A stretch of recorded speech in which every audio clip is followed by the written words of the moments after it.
So we're here at E3 to show off Mortal Kombat X. We brought 6 characters with us. Of course, we got 2 of our returning icons. We've got Sub-Zero and Scorpion. You can't really have a Mortal Kombat without them. But in addition, we're showing off 4 all-new characters. We've got Cassie Cage, who is actually the daughter of Johnny Cage and Sonya Blade. We've got Kotal Khan, who's kind of this big blue Aztec godlike warrior. We've got Devora, who's this weird insect-human hybrid. And then, really unique for our series, we've got a character called Ferrator. It's actually 2 characters in one. You've got this huge Hulk, brutish beast, and he's got this little lady that rides on his back that they fight in conjunction against their opponents.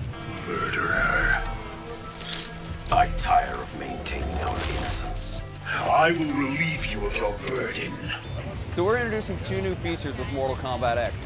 One we're calling character variations. So all the characters in our game are going to have their moveset. And in addition to that, you have 3 different variants of that character that you can choose from. Now these variants have unique moves that you layer on top of the normal base attacks and kind of custom tailor the gameplay to how you want to play, whether you want to play as a ranged character or up close and personal like a brawler or this sort of thing. So it gives you a lot of variety to your gameplay. We're also introducing what we're calling environmental leveraging. So there's objects within the environment that you can use to maneuver around your opponents or, leverage this environment object to increase the power of your attack or these sorts of things. So again, adding a little bit more strategy to the normal gameplay. So working with the next-gen systems is great because with each game we want to go bigger and more robust in terms of our feature sets and these sort of things. And the power of the systems really allows us to have an over-the-top presentation, which being Mortal Kombat, with fatalities and X-ray moves and this sort of thing, we're always pushing the limits with what we can do.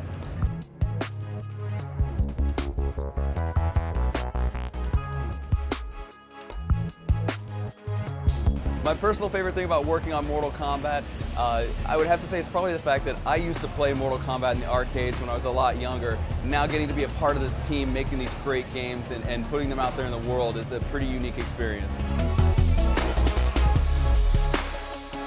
My favorite character. Everyone always asks me what my favorite character is, and I'm going to be honest with you, it changes almost every month.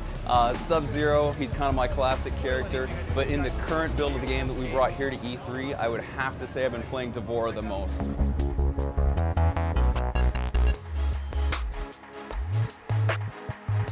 So it's a really good time to be a fighting game fan. I mean, obviously with Mortal Kombat, we always try to make a very competitive fighting game that's also open and easy enough to play that casual fans can pick it up. But there's a lot of great fighting games that are out there. So, if you're a fan of the genre, there's a lot of different games that you can try and play.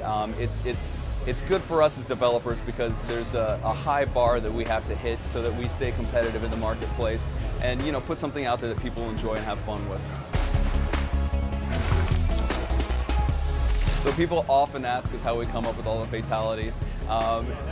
I got to tell you, it's one of the more interesting meetings when you've got people brainstorming, ways to eviscerate all these characters.